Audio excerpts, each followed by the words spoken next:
Hello peoples, today we work exercises on page 78, 79 and 80 and 81.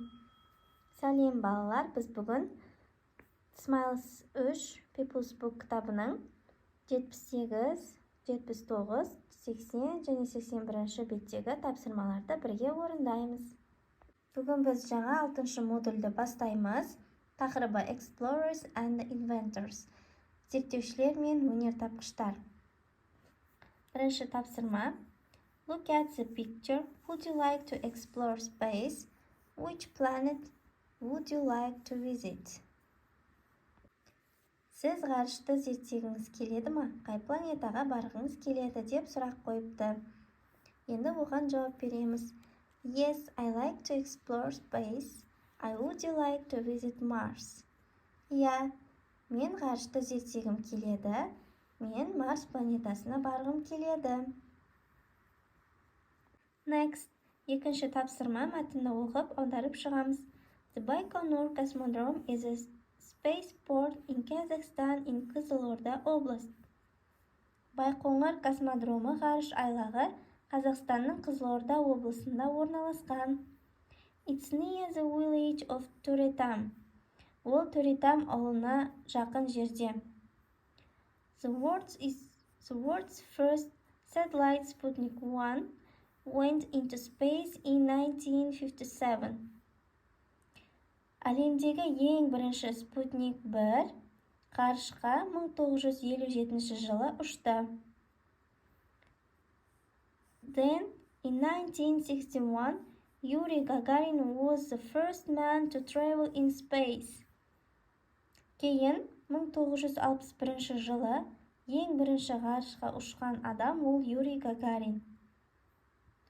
Baikonur is a very interesting place to visit. Байқоңыр бару керек болған ең қызықты жер. You will learn all about space exploration then and now, and you will feel like a cosmonaut for a day. Және ол жерде сіздер барлық ғарыш туралы, алдыңғы және қазіргі зерттеулер туралы білесіздер. Және де өзіңізді бір күнге ғарышкер сияқты сезінесіз дейді. Келесі мәтін NASA. The National Aeronautics and Space Administration began in the USA in 1958. NASA ұлттық аэронавтика және ғарыш басқармасы Америкада 1958 жылы басталған. NASA's work is to explore space. NASAның жұмысы ғарышты зерттеу. NASA sends out different spacecraft to explore other planets and to collect information. NASA ғарышқа ғарыш кемелерін басқа планеталарды зерттеп, мағлұматтар жинау үшін жібереді.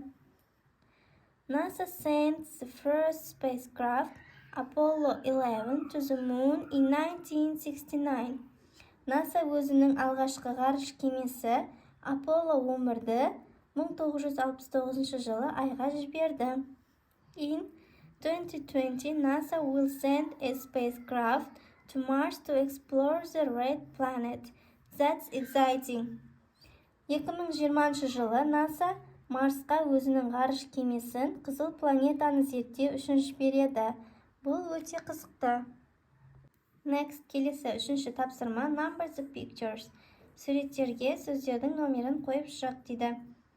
Бірінші суретте Space ғарыш, екінші суретте ғарыш кемесі Spacecraft, үшінші Spaceport ғарыш айлағы, төртінші Sputnik Satellite. Next, төртінші тапсырма Listen, point and repeat then match. Мына суреттерді сөздермен сәйкестендіріп белгілеп шығамыз. Бірінші Visit, A варианттағы сурет, яғни бару. Екінші Diver, C вариантындағы сурет, сүңгуір. Үшінші Discover, E вариантындағы сурет, табу. Төртінші Screen, G вариантындағы сурет айқайлау. 5-ші rock. F вариантындағы сурет құз, яғни осындай үлкен тастарды rock деп айтады екенбіз. 6-ші cave. B вариантындағы сурет, яғни үңгір. 7-ші footprint. D вариантындағы сурет, яғни аяқ ізі. Next, 5-ші тапсырма. Read and complete then match. There is one extra sentence. Сөйлемдерді оқып, сарымен берілген сөздердің әріптері қате берілген, оларды дұрыстап толтырып жазамыз.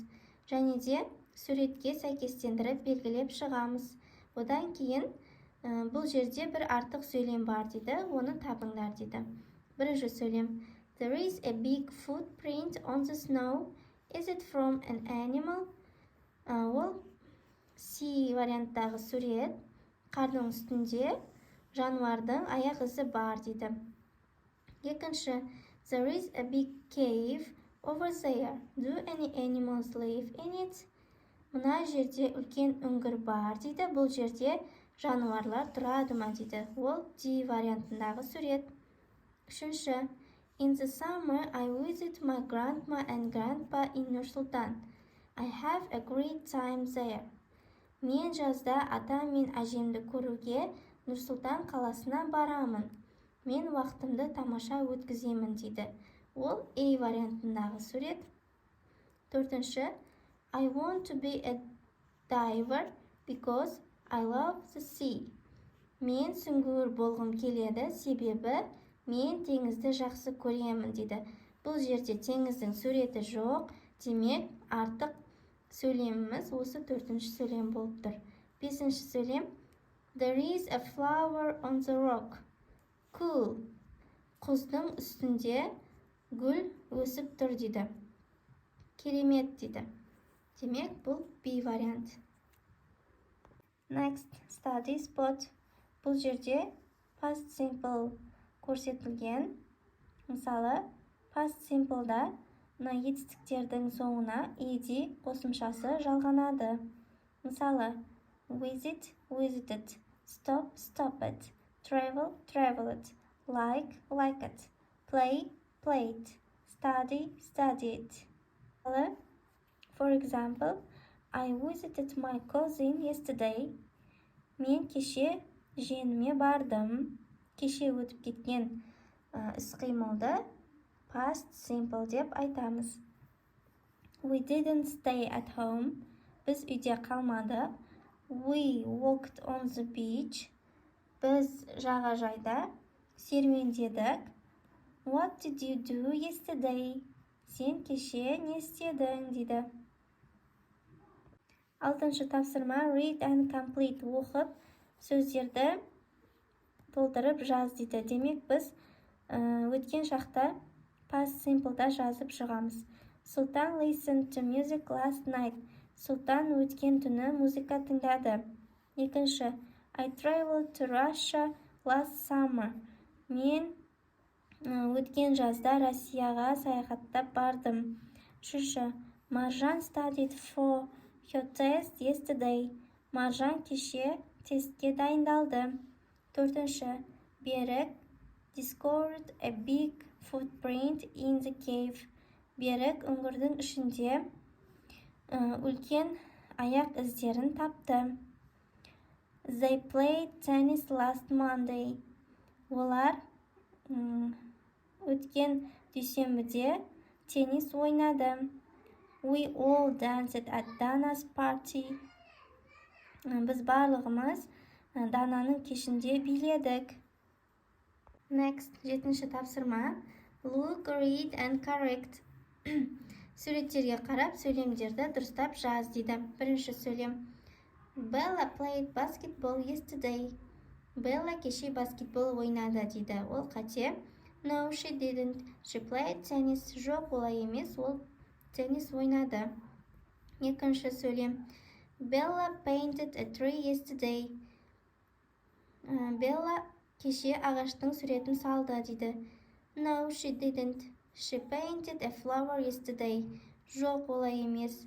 Bella кеше гүлдің суретін салды. Үшінші. Bella visited the museum yesterday. Bella кеше музейге барды дейді. No, she didn't. She visited the zoo yesterday. Жоқ, олай емес. Ол кеше зоопаркке барды. Төртінші. Bella washed her dog yesterday. Bella кеше итін шомылдырды дейді. No, she didn't. She washed her bike. Жоқ, олай емес. Ол велосипедін жуды. Bella danced with grandpa yesterday. Bella кеше атасымен биледі дейді. No, she didn't. She danced with grandma. Жоқ, олай емес. Ол әжесімен бірге биледі. Соңғы тапсырма 8-ші. Let's play. Қанеке ойнайық дейді. Бұл жерде екі бала кеше не істегендерін айтып тұр. Yesterday I played tennis. Кеше мен теннис ойнадым дейді. Yesterday I played tennis and football. Мен кеше теннис және футбол ойнадым дейді. Ал біз оны жалғастырып кетуіміз қажет. Мысалы, осылай айтсақ болады. Yesterday I played the guitar with my dad. Мен кеше әкеммен бірге гитарада ойнадым. Yesterday I studied my homework. Мен кеше үй тапсырмаларымды оқыдым. Yesterday I listened to music with my friend. Мен кеше досыммен бірге музыка тыңдадым. Балалар, осымен тапсырмалар аяқталды. Видео ұнаған болса, каналыма тіркеліп, лайк басуды ұмытпаңдар. Goodbye.